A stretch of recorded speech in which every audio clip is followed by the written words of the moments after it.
On PrimeTime Politics tonight, as provinces struggle with rising COVID infections and vaccinations, some premiers are pointing the finger at Ottawa again. We'll hear from the Premier of New Brunswick, and MPs will debate what more the federal government could or should be doing to get the third wave under control. On a day when federal health officials acknowledge the risks from the AstraZeneca vaccine but endorse its use anyway. And Canada's small businesses have been among the hardest hit casualties of the pandemic. They're calling for more federal aid and easier rules for getting it. We'll begin tonight with the latest worrisome developments on COVID-19 and the third wave in Canada. With cases still surging in many provinces, hospitals and ICUs overrun with COVID patients, stalled vaccine rollouts in several provinces, and more finger-pointing about who's to blame for that. In Toronto today, 2 hospital clinics were forced to cancel 10,000 booked COVID-19 vaccination appointments because they had no vaccines. And some premiers are blaming the lack of supply, which is the responsibility of the federal government. We don't have the supply. You know, if you want me to make up a story on some other reason, I can't. We need the vaccines. We proved you give us the vaccines, we'll start rolling out over 100,000 a day. And if you give us more, then it gives us more flexibility, more certainty, more opportunity when we're ramping up to 1,200, 1,400 pharmacies. We could ramp up to 3,200 pharmacies. And if each pharmacy even did 100 a day, that's 320,000 vaccines a day. We need the supply, as simple as that. I just think that in terms of maximizing public willingness to get inoculated, we need a reliable stream. The more inconveniences, hurdles, cancellations, and delays there are, I think the more people who might just wait or opt out, and that's frustrating for us. The whole vaccine rollout, I think, has been challenging with respect to the erratic supply and not enough supply that has been provided to any of the provinces. We're running out here again this week as we start to receive a little bit more, and we haven't brought our pharmacies on, so we have a much more capacity than even what we've shown thus far. In the House of Commons today, the Prime Minister was defending the government's record on vaccine supply against opposition attacks.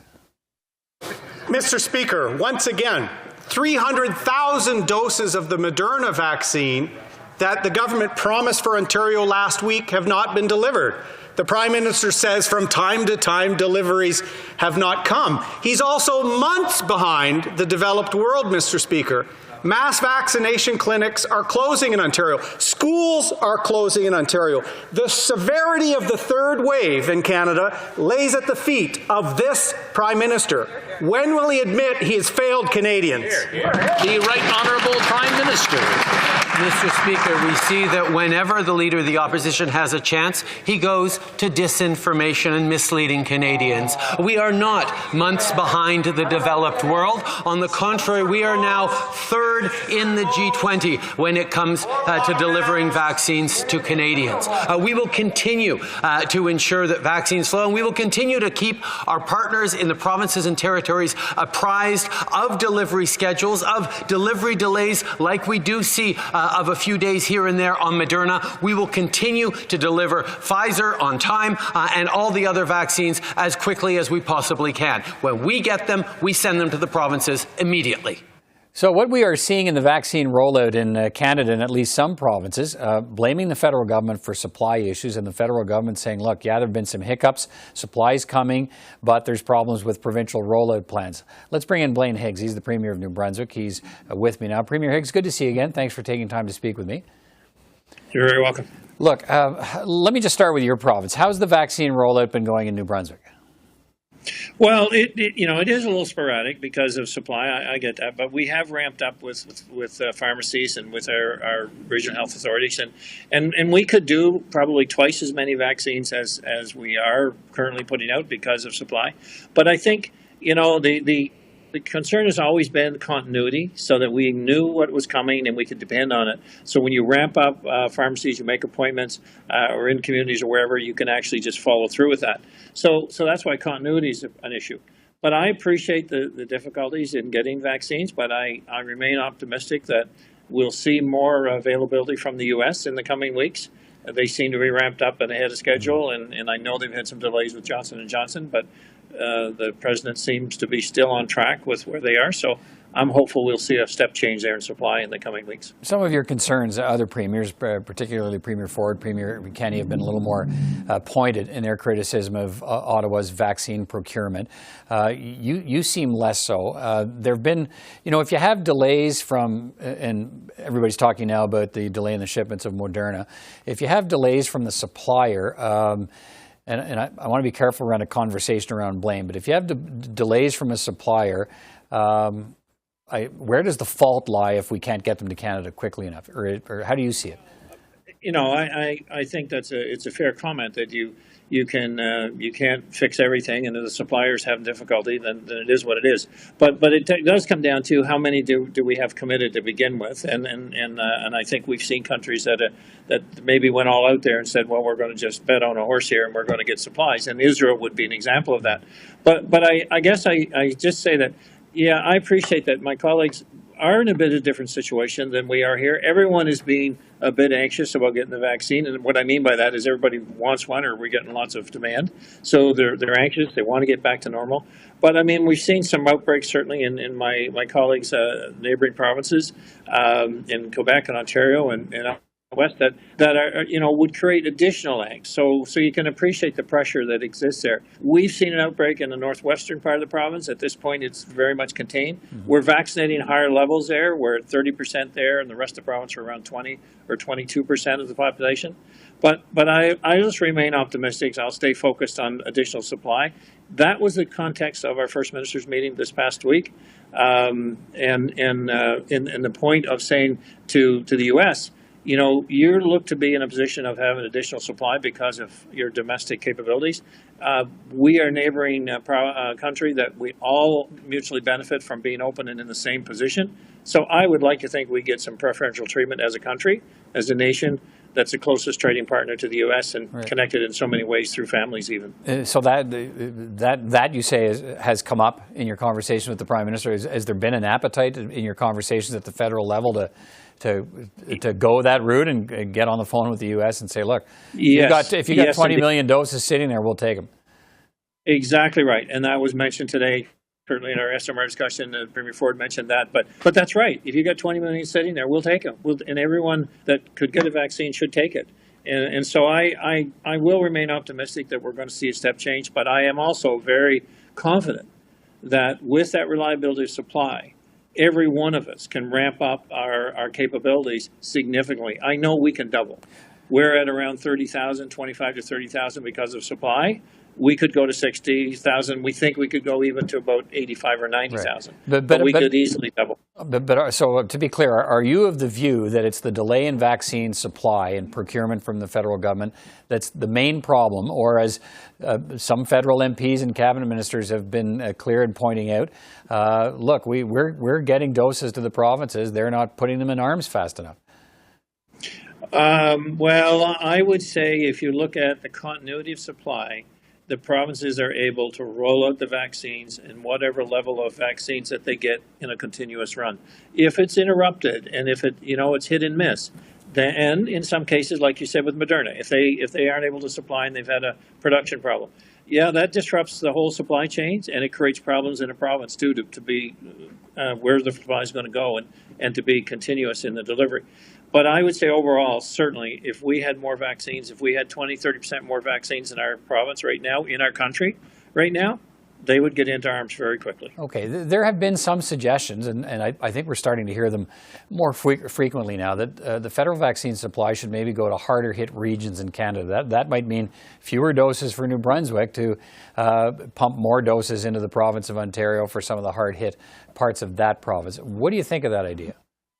Well, we are doing that internally. We're actually, in New Brunswick, we're putting more vaccines into the Edmonton region. As I said, we're about 10% higher there in our vaccination levels. We're focused on the borders and people that are crossing and to get them vaccinated quicker on the essential service side, like truck drivers, we need them vaccinated.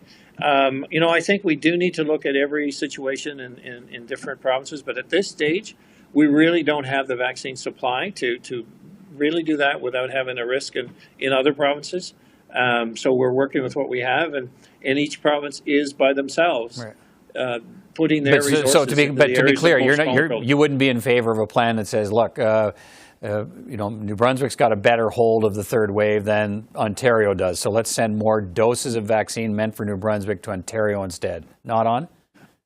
Well, I don't think at this stage it's a possibility, but could it be future? I mean, we have our own lockdown area right now, but could it be a consideration if our lockdown clears up and we see Quebec, which is kind of the main issue for us, being in trouble?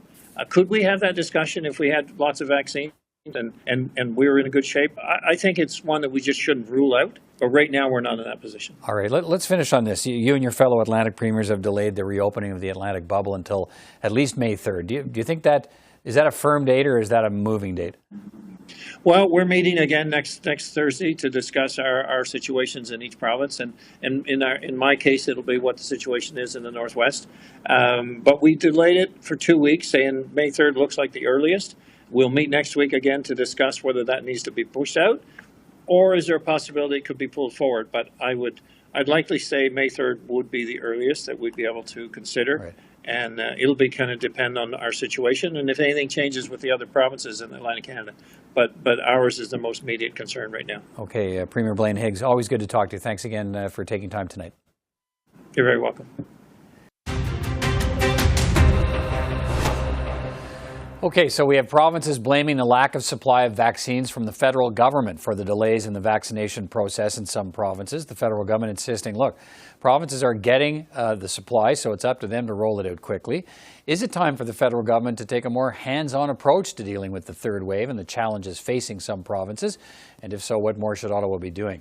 Let's bring in three members of Parliament to discuss that. Jennifer O'Connell is an Ontario Liberal MP, Parliamentary Secretary to the Minister of Health. Eric Duncan is an Ontario Conservative MP and the Question Period Coordinator for the Official Opposition.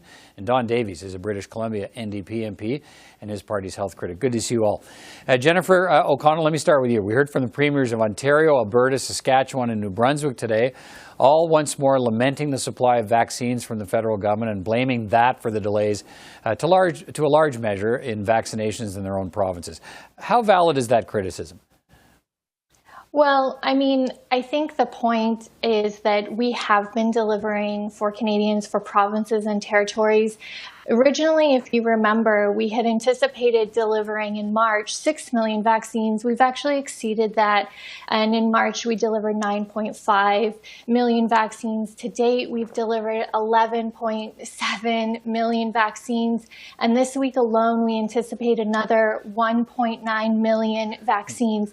So I understand there is some local frustration, but the point remains, not only are we delivering the vaccines, we actually have been exceeding those targets, and we've been keeping provinces and territories in the loop every step of the way so they can make these local planning decisions.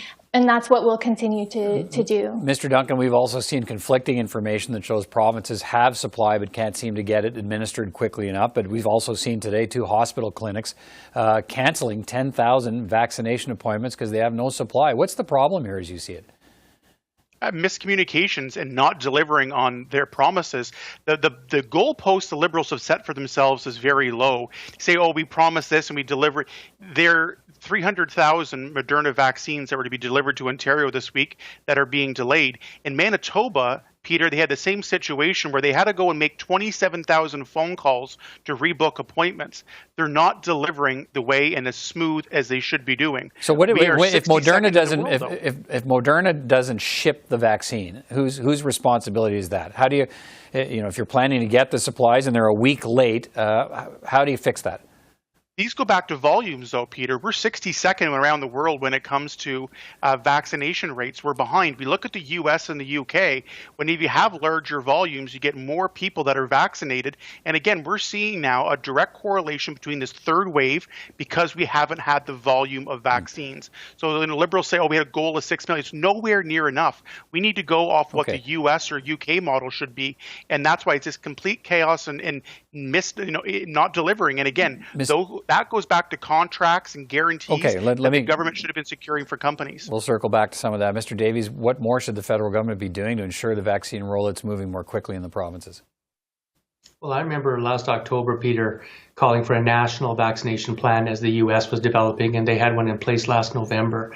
I remember Prime Minister Trudeau saying we needed a Team Canada approach. We needed all hands on deck, and I think that's where the breakdown has come, is instead we've gotten into this finger-pointing blame game. It's like Prime Minister Trudeau's in a plane flying over a burning country and pointing down and saying, well, this is the province's responsibilities. Canadians aren't interested in that. They want concrete results. So we need to use all tools at our disposal, and that includes setting up federal vaccination sites. It includes having a national vaccination plan, like other countries are doing. Germany is doing it now. Other federal states are recognizing that this virus doesn't recognize borders and that you need a coordinated national response. And to Jennifer's point, it can't be that there's a third wave in Ontario and Quebec and Alberta and BC, and it's all the Premier's fault. This is something that has to be recognized as a national problem, right. And I think we need the federal government involved more so than they've been to date. Let me go back to Jennifer O'Connell. Let's look at where we are, Jennifer O'Connell. Canada now has a higher per capita infection rate than the U.S. We have vaccination clinics shutting down because they don't have supplies. Less than 20% of Canadians have had their first shot of vaccine. We have children's hospitals now in Ontario caring for adult patients because the hospitals are overwhelmed. Canadians are wondering what's happening here. What can you tell them? Well, I think that that's precisely why our government has been asking Canadians to continue to do the hard work that we know is needed because of these variants of concern.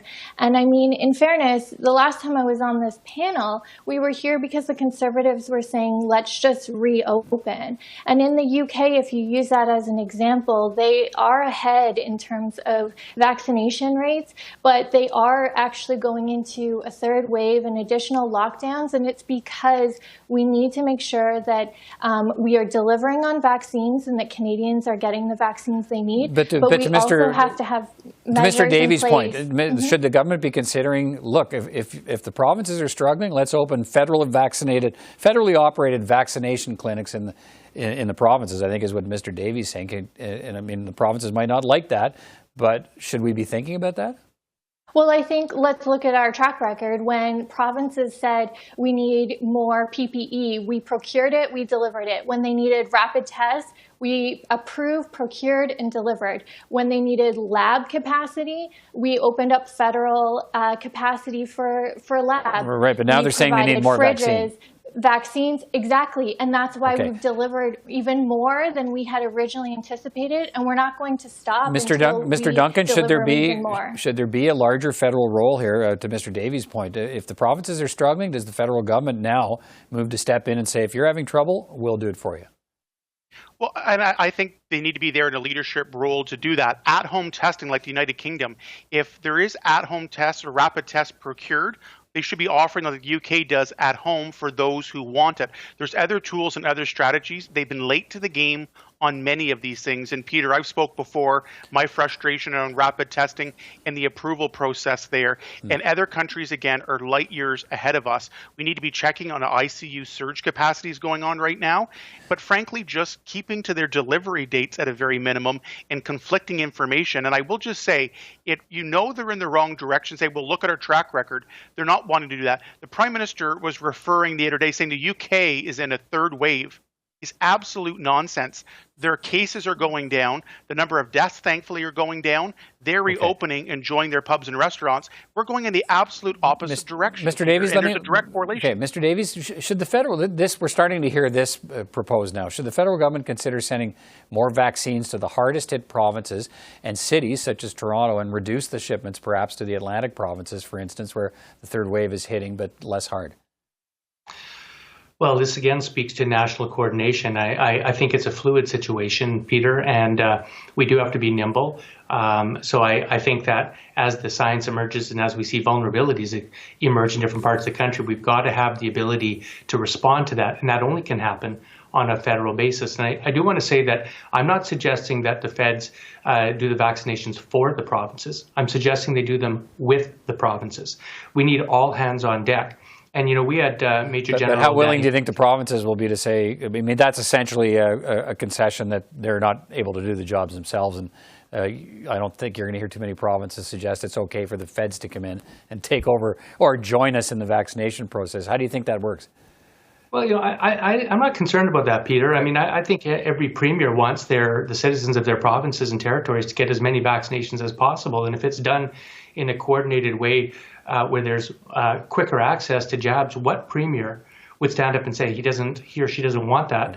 I will say Major General Fortin came to committee repeatedly and told us that provinces were ready to do the vaccinations. That's clearly not the case. And so the question for the federal government is, do they sit back and just let disaster unfold? Or do they step in for Canadians? We have a larger responsibility to the Canadian public than we do to the premiers. Very quick answers from Jennifer O'Connell and Eric Duncan. Should we be looking at apportioning more vaccines to parts of the country where the wave is hitting hardest? Jennifer O'Connell? Thank you. Well, we are delivering vaccines as promised to provinces and territories, and NACI has provided guidance and advice in terms of the distribution to target, vulnerable areas, and we hope that the provinces and territories will take that advice. I'm asking less vaccine, let's say, to Atlantic Canada and more to Ontario and Quebec. Well, I think as of now, we've provided the schedule to provinces and territories, and we're going to keep working with them. And any premiers that have challenges, we will be there to support them and help them. Mr. Duncan, what's your view here in the last 20 seconds or so I have? Going to be a very tough sell, I think, to start saying to one premier, look, we're going to give up vaccines, because the vaccines we were told we're told until the Prime Minister says that's not the be-all and end-all now, but it helps keep people safe and allows a reopening to get back to some form of normalcy to get through this. So to go to one premier and say, no, we're taking them and putting them somewhere else, I think we're starting now a dog-eat-dog world. We're starting to pit provinces against each other in resentment. This is the last thing that I think we should be having when what's going on. It's just a terrible situation. Thank you all for your time tonight. We'll continue to follow this story as we do every day. Thank you all and take care. Thank you. Thanks, Peter. Also today, federal health officials sought to reassure Canadians about vaccine safety after Canada's first reported case of blood clots in a Quebec woman who received the AstraZeneca vaccine. Health Canada says the blood clots may be linked to AstraZeneca, but the benefits of taking the vaccine outweigh the risks. So after completing the safety review, we've concluded that these very rare events are possibly linked to the use of the vaccine. This conclusion is consistent with that of other international regulators. And as a result, we've updated warnings on the label so that Canadians can be informed of these potential side effects. We didn't find any specific risk factors such as age or sex, so we are therefore not requiring that the vaccine label be updated to restrict the use of the vaccine at this time. Health Canada's findings are based on a sound and thorough review of all of the evidence that's available. In the very rare event that someone experiences unusual blood clots with low platelets, it's also important to note that they can be detected, especially if symptoms are reported early, and that there are treatments available. Well, Canada's small businesses have been among the hardest hit casualties of the pandemic. They are calling for more federal aid and easier rules for getting it as we move through the pandemic and with an upcoming budget.